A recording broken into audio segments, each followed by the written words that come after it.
हरि ओम श्रीराम अंबज्ञ नाथ संवित नाथ संवित नाथ संवित। ओम मनस्सामर्थ्यदाता श्री अनिरुद्धाय नमः।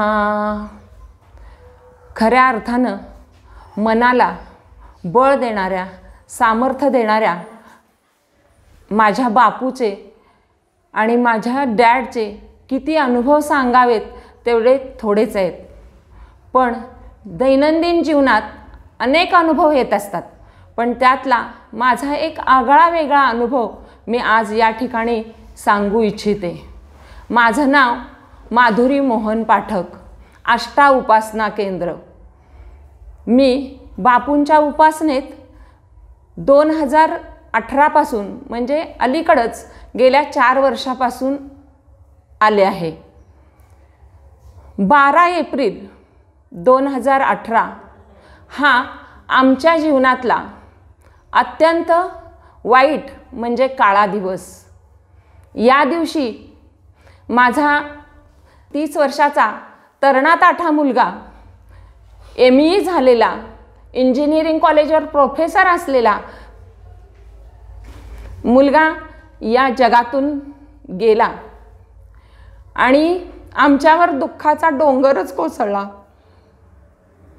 आम्ही यातून बाहेरच येत नव्हतो। आमची मानसिक स्थिती सुद्धा खूप बिघडली। मी, माझे पती आणि माझी मुलगी आणि माझी तरणीताठी सून, आम्ही चौघेही दुःखाच्या आवेगानं शोकाकुल झालेलो होतो। काय करावं हे सुचतच नव्हतं। आता पुढे काय हा प्रश्न होता। आमचं दत्त मंदिर आहे। या दत्त मंदिरामध्ये आनंदानं सेवा देणारे गजानन सिंह मस्के यांनी आमची व्यथा ओळखली आणि ते वारंवार आमच्या घरी येऊ लागले आणि आम्हाला दुःखातून बाहेर काढण्याचा प्रयत्न करू लागले। ते नेहमी आमच्याकडे यायचे, आमची अवस्था स्थिती बघायचे आणि आमच्याशी भरभरून बोलायचे। ते बापू भक्त असल्यामुळं बापूंचे अनुभव सांगायचे, बापूंबद्दल खूप बोलायचे आणि आम्हाला सांगायचे की मॅडम, तुम्ही ह्यातनं बाहेर पडण्याचा एकच मार्ग आहे आणि तो म्हणजे बापू। तुम्ही उपासनेला या म्हणजे तुम्ही यातून निश्चितपणे बाहेर पडाल, तुम्हाला पुढचा मार्ग सापडेल, तेव्हा तुम्ही उपासनेला या। असं 1 वर्षभर ते आमच्याकडे येत राहिले। आम्ही फक्त ऐकत राहिलो। पण एक दिवस असं वाटलं की हा माणूस आमच्याकडं काय येत असेल, एवढ्या निस्वार्थी भावनेनं तो आमच्याजवळ येतोय, आम्हाला सांगतोय की तुम्ही उपासनेला या, तर आपण एकदा जाऊन तरी बघू। म्हणून मी एक दिवस उपासनेला गेले आणि त्यांच्या सर्वांबरोबर उपासना केली। उपासना केंद्रावर एक CD लावलेली होती आणि त्या CD मध्ये बापूंबद्दल खूप माहिती ऐकायला मिळाली आणि ती माहिती ऐकल्यानंतर असं लक्षात आलं की बापू म्हणजे एक कुणी सामान्य व्यक्ती नाही आहे आणि आम्ही तर दत्त उपासनेतलेच आहोत, म्हणजे दत्तानंच आम्हाला हा मार्ग दाखवलेला आहे असं क्षणभर वाटून गेलं। आणि मग मला उपासनेला येण्याची ओढच निर्माण झाली। मी प्रत्येक शनिवारची वाट बघू लागले। शनिवार आला की खूप आनंद व्हायचा। प्रत्येक शनिवारी उपासनेला जायचं आणि स्वस्तिक संवादामध्ये बापूंशी भरभरून बोलायचं, मोठ्या आईशी बोलायचं आणि अक्षरशः आईशी बापूशी भांडायचं आणि मनसोक्त रडून घ्यायचं। स्वस्तिक्षेम संवाद सुरू झाल्यापासून शेवट होईपर्यंत डोळ्याची धारच थांबायची नाही। बापूला सांगायचं की बापू, माझा मुलगा तू तुझ्या चरणाशी घेतलायस, आता माझी व्यवस्था काय, आमची व्यवस्था काय हे तूच बघायचंयस। माझी तरणीताठी सून घरात आहे आणि आम्ही दोघे, आमची व्यवस्था काय करायची हे तुझ्याच हातात आहे। मला माहिती आहे की तुला काहीही अशक्य नाही आणि तू आमच्यासाठी काही पण करू शकतोस। मला माझं पूर्वीप्रमाणे माझा सून, मुलगा आणि आनंदानं भरलेलं घर मला पाहिजे आणि मी तुझ्यापाशीच हट्ट करणार आहे। तू माझा डॅड आहेस, तू माझा बाप आहेस, तू माझा बाबा आहेस आणि तूच मला हे देऊ शकतोस, बाकी कुणीही मला हे देऊ शकणार नाही आणि तुला ते शक्य आहे, तू करणारच आहेस, असं मी वारंवार बापूशी संवाद साधत होते.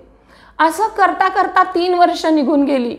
आणि खरंच काय चमत्कार, एक दिवस माझ्या चुलत मावशीचा मला फोन आला की माधुरी, तुझ्या सुनेचं लग्न केलंस का गं? मी म्हटलं नाही गं, आणि ती तयारच होत नाही आहे आमच्या घरातून जायला, आणि आमची मानसिक तयारी नाही आहे की तिला दुसऱ्या घरी पाठवायची. तर काय करूया, मला तर प्रश्नच पडलाय बघ. तर ती म्हणाली, अगं मी त्यासाठीच तुला फोन केला आहे. माझा एक भाचा आहे आणि तो खूप छान आहे. लहानपणीच त्याचे वडील वारलेले आहेत आणि मीच त्याला सांभाळलं आहे. माझ्याच सुसंस्कारात तो वाढलेला आहे आणि अतिशय चांगला मुलगा आहे. मी तुला खात्री देते आणि तुझी सून त्याला देशील का? मी म्हटलं, हे बघ, माझी अशी इच्छा आहे की माझी सून मला दुसऱ्याच्या घरी पाठवायची नाही आहे. मी तिला माझ्या घरची लक्ष्मी म्हणून मी माझ्या घरी आणली आहे, तर ती लक्ष्मी म्हणून माझ्याच घरी राहावी अशी माझी खूप इच्छा आहे आणि त्या मुलीची इच्छा नाही आहे की दुसऱ्या कोणाच्या घरी जावं. तेव्हा तो मुलगा माझ्याकडे येईल का? तर ती म्हटली, आनंदानं येईल.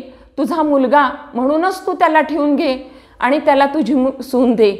तर मी म्हटलं ठीक आहे, मी मुलगा बघते, तिला दाखवते.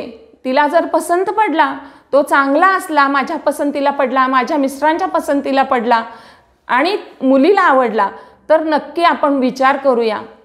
ती म्हणाली ठीक आहे. मी जाऊन मुलगा आम्ही बघून आलो. मुलगा खूप सुंदर होता. बघता क्षणीच आम्ही त्याच्या प्रेमात पडलो.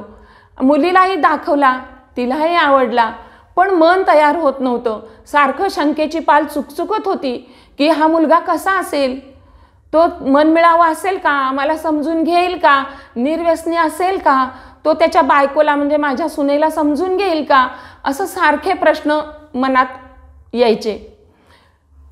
असं करता करता 1 वर्ष निघून गेलं. मनाची तयारीच होत नव्हती. पण शेवटी वर्षभर त्याच्या सहवासात आल्यानंतर, त्याला वारंवार बोलवल्यानंतर त्याच्या स्वभावाची खात्री पटली आणि मग एक दिवस आम्ही निर्णय घेतला की मुलगा चांगला आहे तर आपण कधीतरी हा निर्णय घेणं गरजेचं आहे. तेव्हा तिचं आणि मुलाचं त्या लग्न लावून दिलं. त्याच्या अगोदर आम्ही त्याला दत्तक घेतलं. त्याचं रीतसर कायदेशीर दत्तकपत्र करून घेतलं आणि तो मुलगा आमचा करून घेतला. तो आमचाच झाला. माझ्या पतीचं नाव त्याला दिलं आणि त्याचं लग्न करून त्या दोघांनाही मी घरी ठेवून घेतलं. आता लग्नाला 2 वर्ष संपत आली. अत्यंत आनंदानं दोघं संसार करतायत, आनंदात आहेत. आणि त्याच्या पुढची बापूची किमया जर सांगायचं म्हटलं तर आता 2च महिन्यात ते दोघं आई बाबा पण होत आहेत आणि आम्ही आजी आजोबा होतोय. पुन्हा एकदा आमचं घर पहिल्यासारखं हास्यमय होईल. आमच्या घरातून हास्य ऐकायला येईल, हास्यानं भरेल, आनंदानं भरेल. आणि हा चमत्कार फक्त बापूच करू शकतो, आणखी कुणीही करू शकणार नाही. खऱ्या अर्थानं मी बापूला धन्यवाद देऊ इच्छिते. I love you my dad, I love you my dad. अंबज्ञ बापू, अंबज्ञ. हरिओम, श्रीराम, अंबज्ञ. नाथ संवित, नाथ संवित, नाथ संवित.